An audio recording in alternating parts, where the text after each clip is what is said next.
More than a dozen UN agencies and international aid groups said Monday that 161,000 people in war-torn Yemen are likely to experience famine over the second half of 2022, a five-fold increase from the current figure. The stark warning came in a report by the Integrated Food Security Phase Classification, or IPC, ahead of an annual fundraising conference that the UN is hosting on Wednesday. The IPC is a global partnership of 15 UN agencies and humanitarian organizations working in Yemen, and funded by the European Union, the US AID, and UK AID. It tracks and measures food insecurity in conflict stricken regions. The report underscores the dire situation in the poorest Arab nation that plunged into civil war. For in 2014, when Yemen's Iran backed Houthi rebels took control of the capital, Sana'a, and much of the country's north, forcing the government to flee to the south, then to Saudi Arabia. A Saudi led coalition entered the war in March 2015, backed at the time by the US. You can thank Obama for that one, in an effort to restore the international recognized government to power. The war has deteriorated largely into a stalemate and caused one of the world's worst humanitarian crises. These harrowing figures confirm that we are on a countdown to catastrophe in Yemen, and we are almost out of time to avoid it, said David Beasley, head of the World Food Program, appealing for immediate funding to avert imminent disaster and save millions.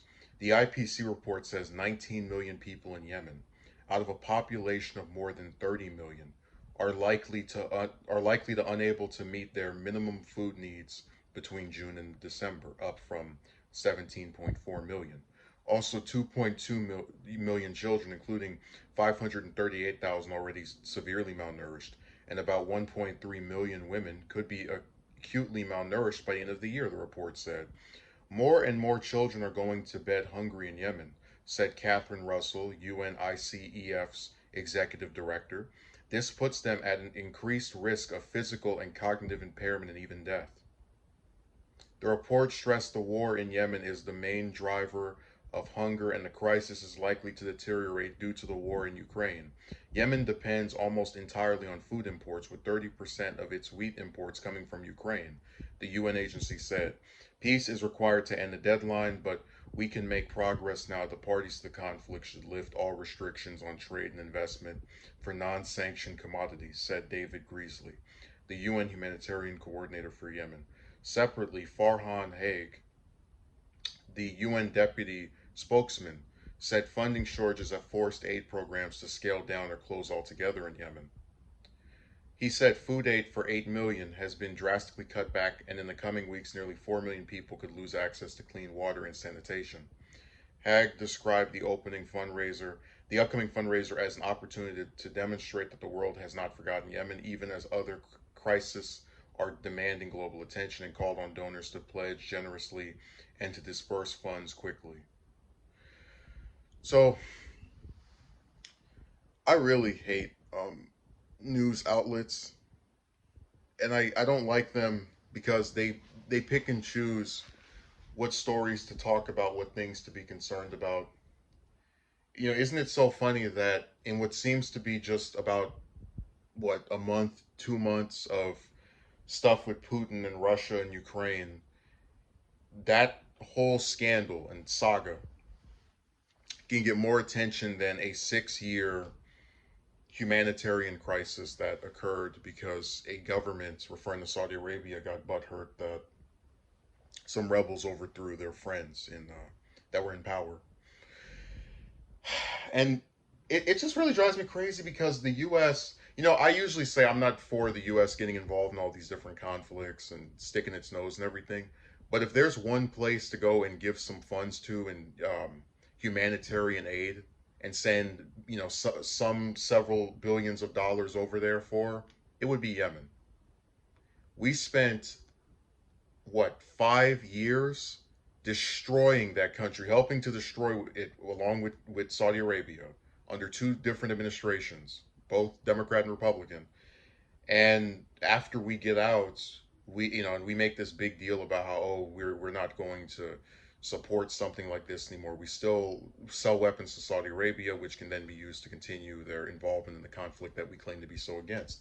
But if Biden really wanted to show that he cared so much about human rights and, like so many of these damn clowns in the US talk about this man is so empathetic and he cares about people. Okay, if you care so much about people, how about you send a billion, which he just did for Ukraine, or some amount that is close to that to the country that you helped to destroy for half a decade. That your government, which you were vice president under, ironically, second in command when this whole thing started, helped to just desecrate.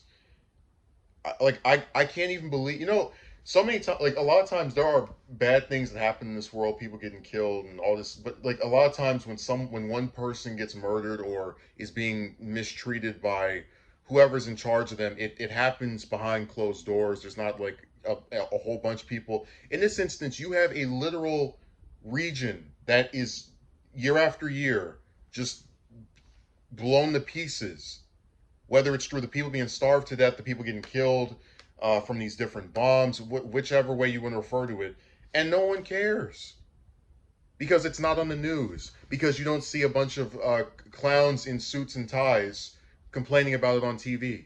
That's the only reason this doesn't get talked about anywhere near as much as Ukraine.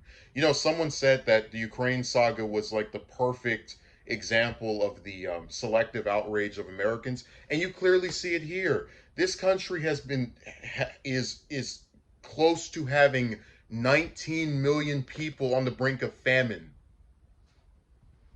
and I don't see any drive for humanitarian aid across the UN and demanding that we go and assist these people and let's all have don't like so many different governments have just billions of dollars. If they all gave 1 billion, they could stop this, which we know they have because you just saw the US give some to Ukraine. But hey, I guess remember we have certain countries that we like to pretend don't exist. Certain groups of people, whether it's the Palestinians or the Yemenis in this example. It's so damn pathetic. And I never would say I'm ashamed of being American, but I'm ashamed of being part of a country that if your story doesn't get played on TV every day, nobody cares about you. But if it gets played on Fox or CNN enough, oh, now all of a sudden we're so concerned. This is just absolutely pathetic.